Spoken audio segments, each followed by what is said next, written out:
Okay guys, so this is my internals of my Phantom PDW, the one I just did a video on. And if you guys can see, there is a tremendous amount of gear wear in this entire gearbox.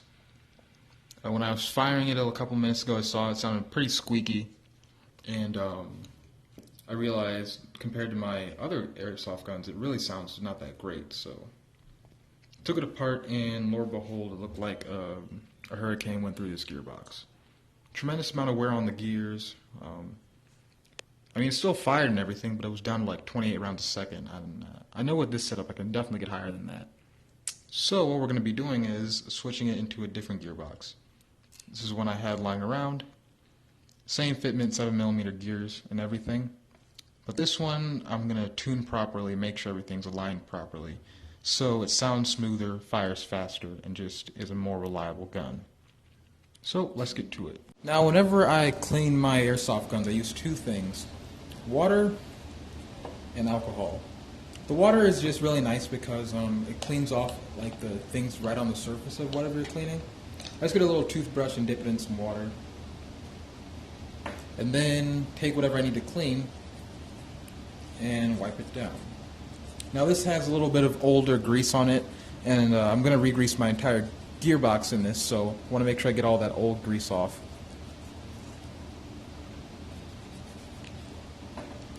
Alright, just get a little bit of this water off here. That way it's a little bit cleaner. However, there still might be a couple things on there, so let's dry off our toothbrush here. Dip it in some alcohol and do it over again. Now I'm going kind of fast and not really, but you know, it's still getting clean, definitely getting all the grease off of there, and makes it a lot cleaner of a surface. So whenever I go to re-grease it, it's not mixing old grease with new grease or different type of greases if I use a different grease from now compared to later, and ensures that everything is consistent and clean. And alcohol will make it spin a little bit smoother, and just cleans up the entire surface. So now our spur gear is nice and clean.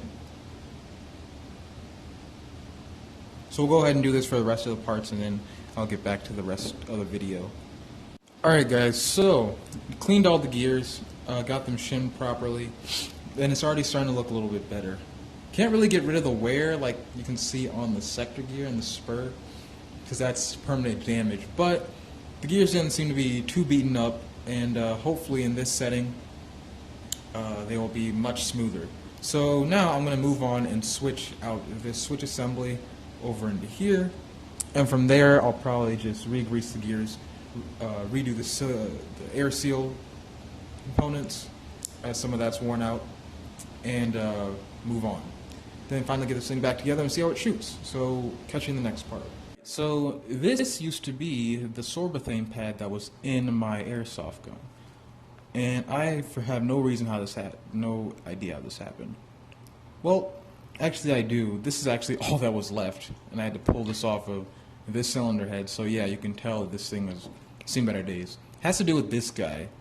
Yeah, this is the culprit. This CNC'd aluminum piston head, slamming in it at 30 rounds per second, it just tore away at it. I mean, it was a 70D sorbethane pad, but still, it just ate away.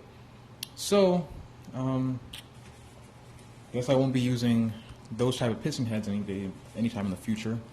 But I'm gonna have to find another thing to correct the element engagement. I'm thinking I have a washer lying around here or there. So I'll just pull one out of my other cylinder heads I have lying around. So in the next video I'll show you what I'm going to do to mitigate this issue. Alright, so with this cylinder head I actually pulled one of the spacers off of the ones that I had before, this one exactly. Pulled that one off and replaced it on here. This will adjust the angle of engagement properly, and it'll just plain work. So it's a much thicker pad. It's not going to be beat up even by this aluminum cylinder head, or piston head I mean, but yeah, this thing is good to go now. Right, so we're almost ready to put it back together now. Got the cylinder head and everything hooked up properly. getting great air seal now with the Teflon tape mod I did. But I had a problem with the air nozzle. If you can see there, part of that ridge that locks it into place on the tappet plate broke off. So what I had to do is I super glued it in place, and then on the back I used my soldering iron to melt the plastic together. So this is effectively one piece now. I wish I didn't have to do that, since there probably is some purpose of the air nozzle being able to spin. But this will keep the air nozzle that I have, an O-ring air nozzle, from it can still be used now, instead of having to go out and buy another one or use a stock one and not get the air seal. So after I put this in and everything else, I'll just show you the final gearbox before I put it back together and give you a shooting test. Alright guys, gearbox is back together. Everything is where it should be. It looks a lot better now, I have to say. Grease the gears, they're perfectly shimmed. I actually threw on a 8mm bushing on here, that's plastic that I had lying around. Shaved it down so it functions as a pretty good delayer chip. Other than that, got the entire system together. Air nozzle works perfectly fine, not going anywhere. Air seal's decent. Could be a little bit better. I'll probably eventually have to switch out this air nozzle, but it's not bad at where it is sitting as of now. Threw on some silicone grease on the speed rails on the piston and some synthetic grease on the rails on the gearbox to make it slide a little bit smoother, and it looks cleaner. I will say this gun will perform a lot better than it has been in the past. Hopefully we'll see that rate of fire increase. But yeah, let's go ahead and throw on the spring, and the next part will show you what it's like shooting. Alright guys, finally got the whole thing put back together. This is the completed Phantom PDW. Now, some things that I didn't do on camera with the internals, I actually replaced the O-ring on the air nozzle that I was talking about that broke. So that's getting a perfect air seal now. The air seal is much better than what it used to be. Also, I ended up re-shimming the gears. I wasn't able to do it properly on camera, so I went back and did that, re-greased it. And also, I didn't show myself polishing the gearbox. Going back over it, not just with alcohol, but with actual silicone, with the silicone lubricant I use, and now it's shooting a lot better. Some problems I'm still having with it, that ZCI balance motor in here is on its last leg. Like, I had to rebuild it a couple times just to keep the armature from not smoking out on me. But I've gotten it to a point where it will run, at least for the test fire video. So I will be using my Florian 11.1 LiPo.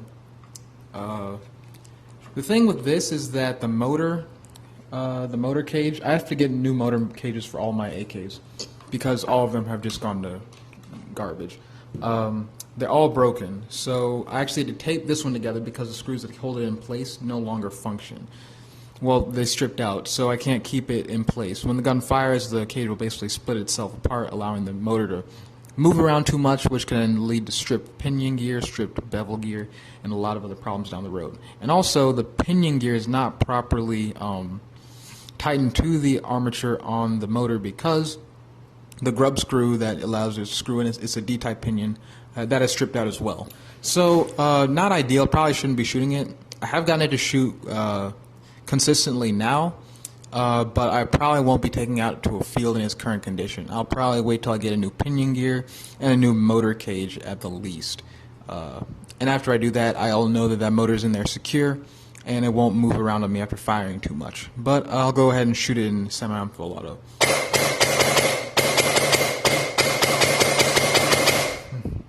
I think this is a much cleaner semi-auto firing, now full auto.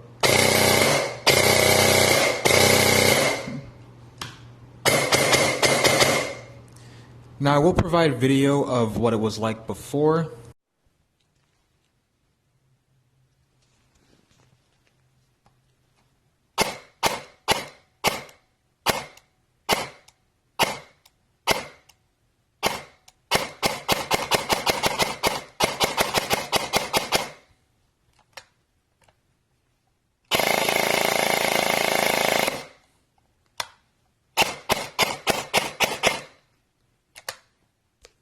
The entire build has gone perfectly.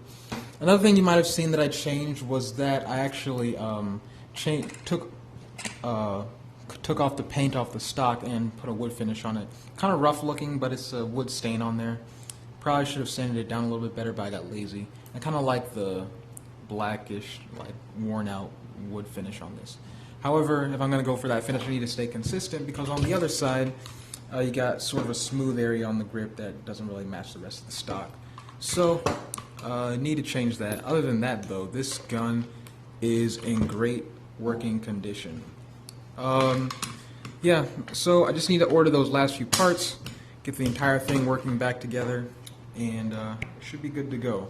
So this is the rebuilt version of the Phantom PDW. As you can see, I also put a different paint color scheme on that off camera as well. But yeah, hope you guys enjoyed, and I'll catch you in the next video.